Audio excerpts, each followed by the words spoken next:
వర్షంలో చేపల కూర. పక్షుల గ్రామం మీద ఆషాఢమాసపు మేఘాలు కమ్ముకుని ఎడతెరపి లేకుండా వారం రోజులుగా వర్షం కురుస్తోంది. మట్టి గోడల ఇళ్ల పైకప్పుల నుండి నీళ్లు జారుతున్నాయి. బయట ప్రపంచంతో సంబంధాలు తెగిపోయి ఊరంతా ఒక రకమైన ప్రశాంతమైన స్తబ్దతలో మునిగిపోయింది. ఇంకెన్నాళ్ళు పట్టుందమ్మా ఈ వాన? బయటికెళ్ళి ఆడుకోవాలనుంది. కనీసం ఎండైనా వస్తే బాగుండు. ఏం చేస్తాం బుజ్జి, వానాకాలం కదా. వరుణుడు శాంతించే వరకు మనం ఇంట్లోనే ఉండాలి, లేకపోతే జలుబు చేస్తుంది. నాకు చాలా విసుగ్గా ఉందమ్మా. రోజు ఇదే కంది, ఇదే పచ్చడి. ఏదైనా మంచి కూర వండి పెట్టమ్మా. తుని పిచ్చుక నవ్వుతూ, ఈ వారిలో పచ్చిమిరపకాయ కూడా దొరకడం కష్టం బుజ్జి, ఉన్న వాటితోనే సర్దుకోవాలి కదా. బుజ్జి పిచ్చుక కొంచెం సేపు మౌనంగా ఉండి ఏదో గుర్తొచ్చిన దానిలా ఒక్కసారిగా తల్లి దగ్గరికి పరిగెత్తుకొచ్చింది. బుజ్జి పిచ్చుక ఆశగా, అమ్మా, నాకు నీ చేతి చేపల పులుసు తినాలనుంది. నువ్వు చేస్తావే, చింతపండు పులుసు పోసి కుమకుమలాటేలా. ఆ వాసన వస్తేనే కడుపు నిండిపోతుంది. ఈ చల్లని వానలో వేడి వేడి అన్నంలో ఆ పులుసు చేసుకొని తింటే ఎంత బాగుంటుందో. తుని పిచ్చుక కూతురి తల నిమురుతూ, నీ ఆశ బాగుంది, కానీ ఇప్పుడు చేపలు ఎక్కడి నుండి వస్తాయి చెప్పు? వాగు ఉధృతగా ప్రవహిస్తోంది. ఆ వరదలో కాలు పెట్టడానికే భయం. ప్రాణం కంటే పులుసు ఎక్కువ కాదు కదా.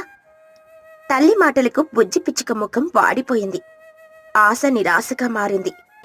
ఆ సమయంలో తమ ఇంటి అరుగు మీద కూర్చుని వాళ్ళ మాటలు వింటున్నాడు ఆ ఊరి పెద్ద మహీగ్రద్ద. ఆయనకు ఊర్లోని పిల్లలందరూ ఇష్టమే. అందులోనూ బుజ్జి పిచ్చి కంటే మరీ ప్రేమ. మహీగ్రద్ద గంభీరంగా దగ్గుతూ, ఏమైంది బుజ్జమ్మా, అంత చిన్న ముఖం పెట్టావు? ఏం లేదు తాత, అమ్మ చేపల పులుసు వండనంటోంది. తుని పిచ్చుక ఇబ్బందిగా, అయ్యో అలా కాదండి, ఈ వరదలో చేపల కోసం వెళ్ళడం మంచిది కాదని చెబుతున్నాను. మహీగ్రద్ద మీసం మెలేస్తూ, కోరిక తీర్చలేకపోతే ఎలా?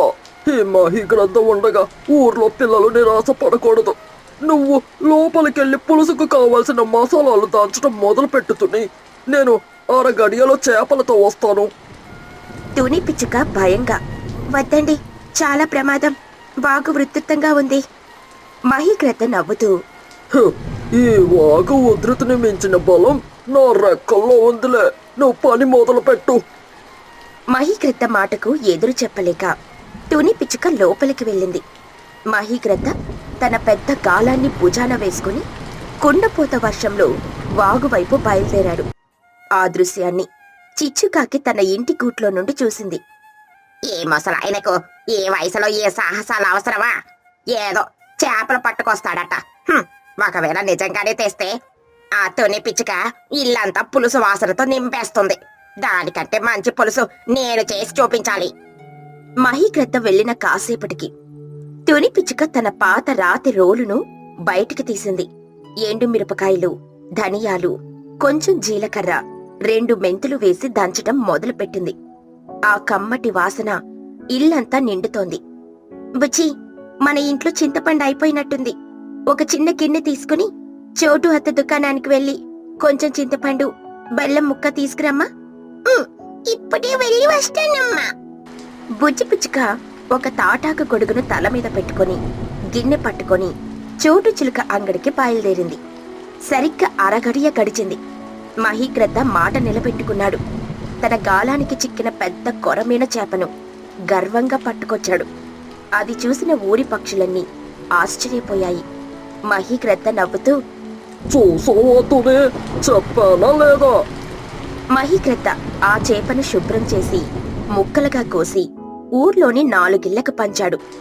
అందులో పెద్ద ముక్కను తుని పిచ్చుకకిచ్చాడు. చాలా కృతజ్ఞతలండి, మీ వల్లే నా కూతురి కోరిక తీరబోతుంది.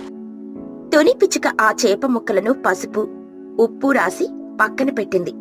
బుజ్జి పిచ్చుక తెచ్చిన చింతపండును నానబెట్టింది. కట్టెల పొయ్యి రాజేసి మట్టి కుండను దానిమీద పెట్టింది. ఆ వాసనకి సగం ఆకలి వేసేలా ఉంది. చిచ్చుకాకి తన ఇంట్లో నుండి అసూయగా తుని పిచ్చుక వంటను గమనిస్తోంది. తనక్కూడా చేప ముక్క దొరికింది. కాని తుని పిచ్చుక చేస్తున్నంత శ్రద్ధగా పద్ధతిగా చెయ్యడం దానికి రాదు. కాని తుని పిచ్చుక ఒక్కొక్క చేప ముక్కను జాగ్రత్తగా అందులో వదిలింది. కుండ మీద మూత పెట్టి చిన్న మంట మీద పులుసును ఉడకనిచ్చింది. కొద్దిసేపటికి ఆ చేపల పులుసు సువాసన గాలిలో కలిసి ఆ వీధంతా వ్యాపించింది. ఆ వాసన పీలుస్తున్న బుజ్జి పిచ్చుకకు నోట్లో నీళ్లూరుతున్నాయి. అమ్మా, వాసన అద్భుతంగా ఉందమ్మా. ఇంకా ఎంతసేపు పడుతుంది? తుని పిచ్చుక నవ్వుతూ, అయిపోయింది చిట్టి తల్లి. పులుసు చిక్కబడింది. చేప ముక్క మెత్తగా ఉడికింది. ఇంక దంచేయడమే.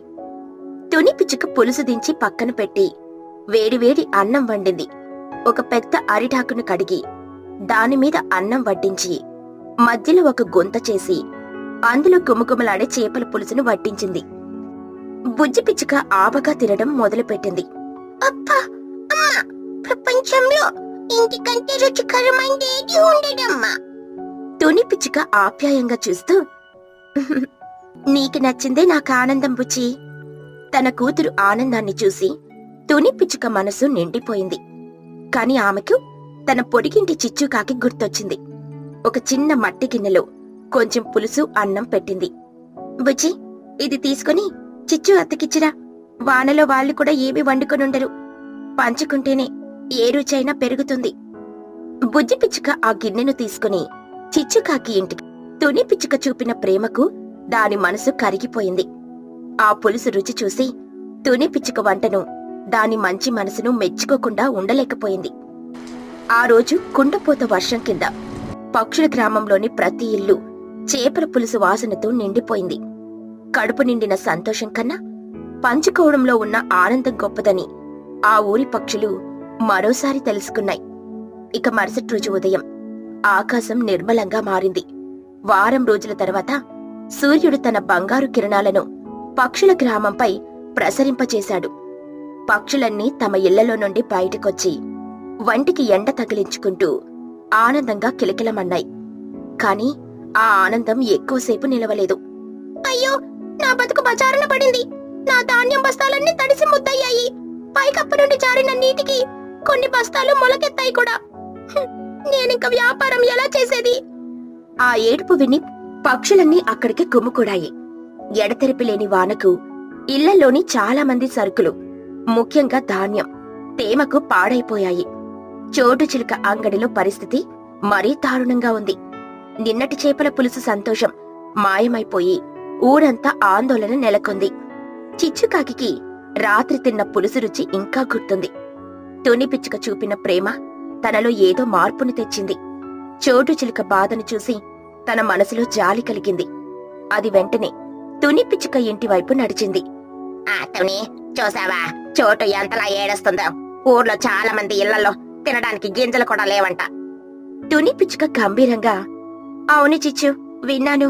ఆపదొచ్చినప్పుడే మనమంతా ఒకటేనని నిరూపించుకోవాలి. పద, ఏదో ఒక దారి వెతుకుదాం. తుని పిచ్చుక చిచ్చుకాకి ఇద్దరూ కలిసి ఊరంతా తిరిగారు. కొందరి ఇళ్లల్లో కొద్దిపాటి ధాన్యం మిగిలుంది. ఇంకొందరి దగ్గర కూరగాయలున్నాయి.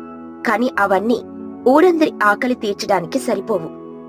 మన ఊరి చివర కొండ అంచున ఉండే లూసి పౌరం ఇల్లు కొంచెం ఎత్తులో ఉంది కదా. తన ధాన్యపు గాదికు ఏమీ అయ్యుండదు. తనని అడిగి చూద్దాం. చిచ్చుకాకి సందేహంగా, అది ఇస్తుందంటావా? అది కొంచెం గర్విష్టి కదా, తనది తనకే అంటుంది. అయినా మరో దారి లేక ఇద్దరూ లూసి పౌరం ఇంటికి వెళ్లారు. వాళ్ళు ఊహించినట్లే లూసి పౌరం ధాన్యపు గాది నిండుగా ఉంది. లూసి, ఊరంతా ఆకలితో ఉంది. నీ దగ్గరున్న ధాన్యంలో కొంచెం ఇస్తే అందరం కలిసి వండుకుని తింటాం. లూసి పౌరం ముఖం చిట్లించి, నా ధాన్యం నా కుటుంబం కోసం దాచుకున్నాను. ఊరందరికీ పంచి పెడితే రేపు నా పిల్లలకు నేనేం పెట్టాలి? ఎవరి కష్టం వాళ్ళది, నేనివ్వను.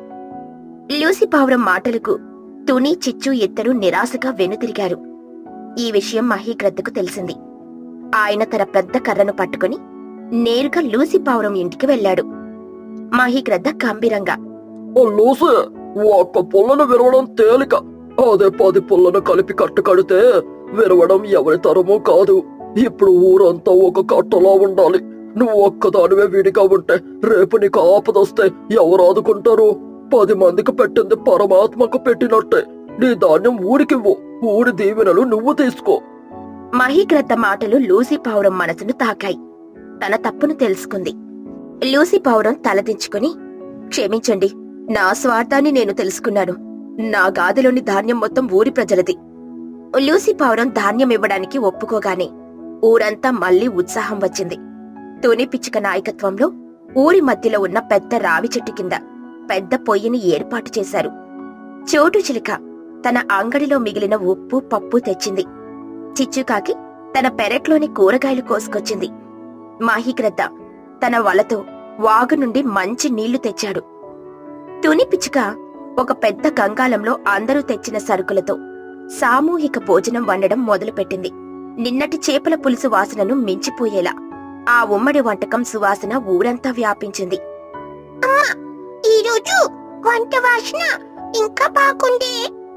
తుని పిచ్చుక నవ్వుతూ, ఎందుకంటే బుచ్చి, ఇందులో ఊరందరి ప్రేమ కలిసింది కదా, అందుకు. సాయంత్రానికి పక్షులన్నీ అరిటాకులు పట్టుకుని రావి చెట్టు కింద కూర్చున్నాయి. అందరూ కలిసి ఆ భోజనాన్ని ఆరగించారు. ఆపదలో పంచుకున్న ఆ అన్నం మెతుకులు వారికి అమృతంలా అనిపించాయి. ఆ రోజు ఆ పక్షుల గ్రామం మరొక పాఠం నేర్చుకుంది. వరదలు, వానలు లాంటి ప్రకృతి వైపరీత్యాల కన్నా మనుషులలోని స్వార్థమే పెద్ద ఆపదని, ఐక్యమత్యమనే కొడుకుంటే ఎలాంటి కష్టాల వాన నుండైనా తలదాచుకోవచ్చని గ్రహించాయి. కొండల మధ్యలో పక్షుల ఇల్లు. పక్షుల గ్రామంలో రొటీన్ లైఫ్ బోర్ కొట్టేసింది. అందరూ కొత్తగా ఏదైనా చెయ్యాలని అనుకుంటున్నారు. సాయంత్రం అందరూ పార్కులో సమావేశమయ్యారు. చిచ్చుకాకి ముఖం నిండా వెలుగు వెలిగిపోతోంది. హలో ఫ్రెండ్స్, మీ అందరికీ ఒక గుడ్ న్యూస్. మనం ఎప్పుడు ఈ ఊర్లో ఈ చెట్ల మీదనా ఉండేది. లైఫ్లో ఎంజాయ్మెంట్ ఉందా? అందుకే నేను ఒక సూపర్ ట్రిప్ ప్లాన్ చేశాను. ట్రిప్పా? మళ్ళీ పక్క ఊరి గుడికేనా? నా వల్ల కాదు బాబోయ్, బస్సులో వాంతులవుతాయి. చే, పక్కూరు కాదు చోట, ఇది ఫారెన్ ట్రిప్. మనం విదేశాలకు వెళ్తున్నాం. అది కూడా బస్సులో కాదు, రైలులో కూడా కాదు, ఫ్లైట్లో. ఫ్లైట్ అనగానే అందరి కళ్ళు మెరిశాయి. ముఖ్యంగా పిల్లలు ఎగిరి గంతేశారు. వావ్, ఫ్లైటా? ఆకాశంలో వెళ్ళే పెద్ద విమానమా? అందులో ఎయిర్ హోస్టెస్లు వచ్చి జ్యూస్లు చాక్లెట్లు ఇస్తారంట కదా, నిజమేనా చిచ్చు ఆంటీ? అవునరా పండగ, అన్నీ ఇస్తారు. మనం వెళ్ళేది ఒక దట్టమైన అడవికి. అక్కడ కొండల మధ్యలో ఇళ్ళలుంటాయి. అద్భుతమైన లొకేషన్. మనమంతా అక్కడ 3 రోజులుండి ప్రకృతిని ఆస్వాదించి వద్దాం. ఖర్చు కొంచెం ఎక్కువైనా పర్లేదు. Life time experience. డబ్బుల సంగతి పర్లేదు చిచ్చు, కానీ ఫ్లైట్ అంటే భయంగా ఉంది. పైగా అక్కడ సేఫ్గా ఉంటుందా? భయం ఎందుకుతుని, నేనున్నాను కదా.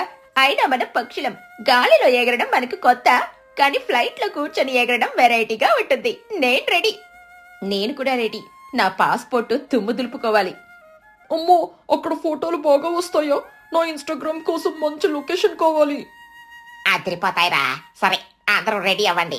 ఎల్లుండి ఉదయమే ఫ్లైట్. ఎల్లుండొచ్చింది. అందరూ ఎయిర్పోర్టుకి వెళ్లారు. చెక్కింగ్ అయ్యాక విమానం ఎక్కారు.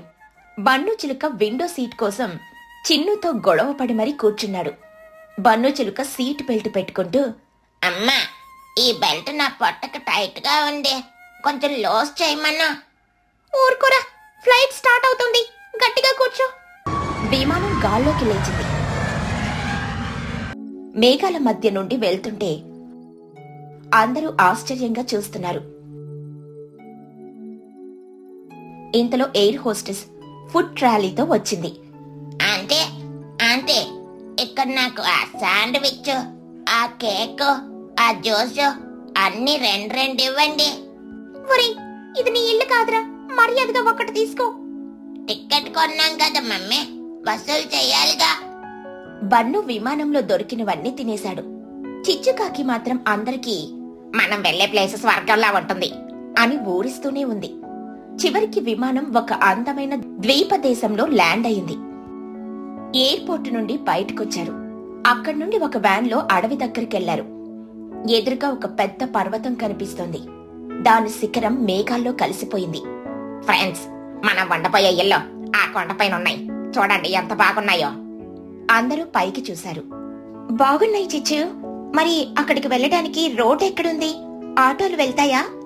చిచ్చుకాకి నాలిక ఖర్చుకొని, అదే చిన్న ట్విస్ట్తోనే అక్కడికి రోడ్డు లేదు.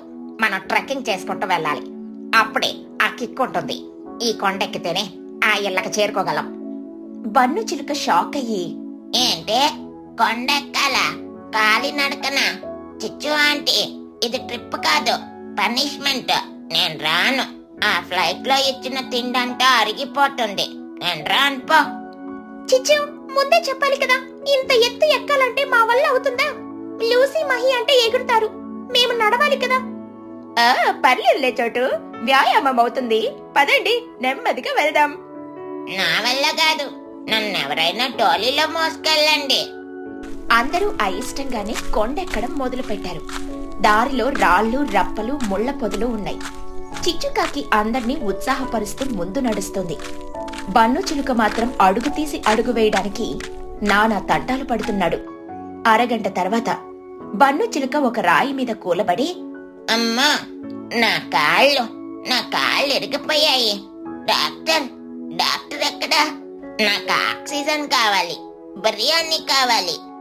లేవరా బన్నుగా, ఇంకా 10 అడుగులే వేశాం, అప్పుడే విరిగిపోవడం ఏంటి? లేదు మమ్మీ, నా గుండె దడదడా అని కొట్టుకుంటోంది. నాకు హార్ట్ అటాక్ వస్తుందేమో. నేను ఇంకొక అడుగు కూడా వెళ్ళాను. చిచ్చు ఆంటీ నన్ను మోసం చేసింది. ఫ్లైట్ అని చెప్పి కొండెక్కేస్తోంది. తుని పిచ్చుక చిచ్చు వైపు కోపంగా చూస్తూ, నిజమే చిచ్చు, పిల్లలు ఇబ్బంది పడుతున్నారు. కనీసం గుర్రాలు కూడా లేవా ఇక్కడ? అత్తనే, ఇది అడ్వెంచర్ ట్రిప్. గుర్రాలుంటే మజా ఏముంటుంది?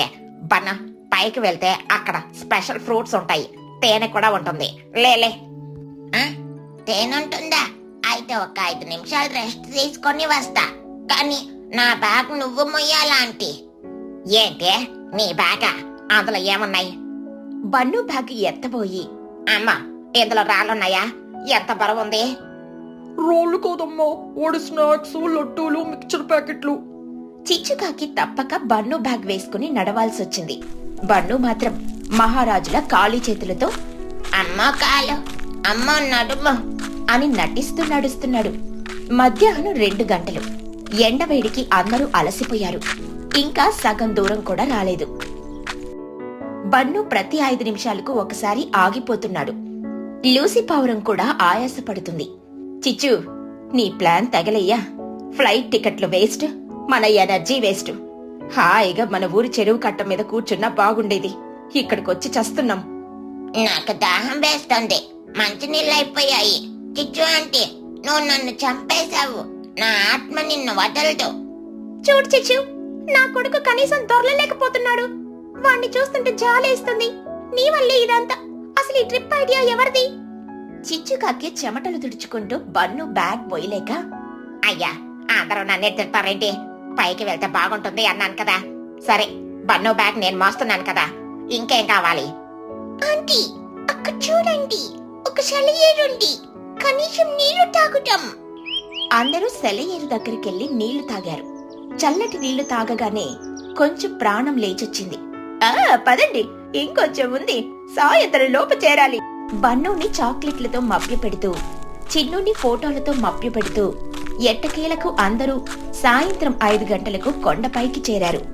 కష్టపడి పైకెక్కగానే అక్కడ కనిపించిన దృశ్యాన్ని చూసి అందరూ తమ అలసటను మర్చిపోయారు.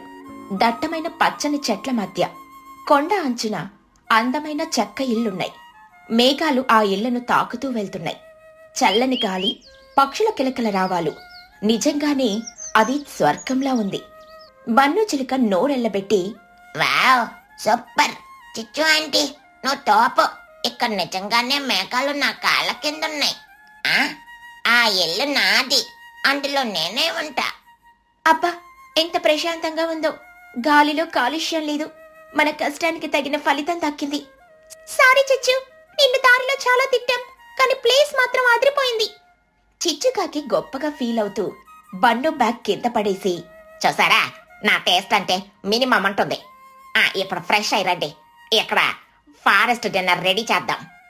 ఆ రోజు రాత్రి అందరూ క్యాంప్ ఫైర్ వేసుకుని పాటలు పాడుతూ అడవిలో దొరికిన పండ్లతో తెచ్చుకున్న స్నాక్స్ తో డిన్నర్ చేశారు. బన్ను చిలుక సంతోషంగా 4 ప్యాకెట్ల చిప్స్ తినేశాడు. ఇక మొదటి రోజు అందరూ అడవిలో ట్రెక్కింగ్కి వెళ్లారు. ఈసారి బన్ను గోల చేయలేదు. ఎందుకంటే దారిలో పండ్లు దొరుకుతున్నాయి. రంగురంగుల సీతాకోక చిలుకలను చూశారు. చిన్ను 100 కొద్దీ సెల్ఫీలు దిగాడు. ఇక రెండవ రోజు ఒక జలపాతం దగ్గరికి వెళ్లారు. అందరూ నీళ్లల్లో ఆడుకున్నారు. మహీగ్రద్ద చేపలు పట్టింది. అందరి కోసం కాదులే, తన కోసమే. ఇక పన్ను నీళ్లల్లో పడితే తేలుతానో లేదోనని భయపడి ఒడ్డునే కూర్చున్నాడు. ఇక మూడో రోజు పెద్ద పెద్ద చెట్ల కొమ్మల మీద ఉయ్యాలలూగారు. రాత్రిపూట నక్షత్రాలను చూస్తూ పడుకున్నారు. అమ్మా, మనం ఇక్కడే ఉండిపోతామ్మా. స్కూల్ లేదు, హోంవర్క్ లేదు, హాయిగా ఉంది. డబ్బులైపోతాయిరా, ఇంటికెళ్లాల్సిందే. ఇక 3 రోజులు గడిచిపోయాయి.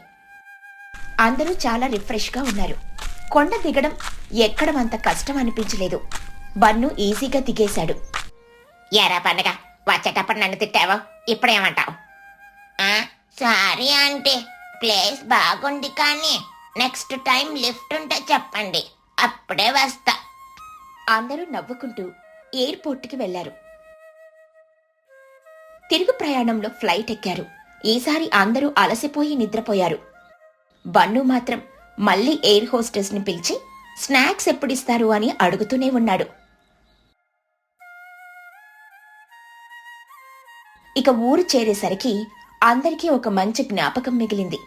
కష్టపడి కొండెక్కితేనే అందమైన దృశ్యం కనిపిస్తుందని పిల్లలకు అర్థమైంది. చిచ్చుకాకి ప్లాన్ సక్సెస్ అయింది.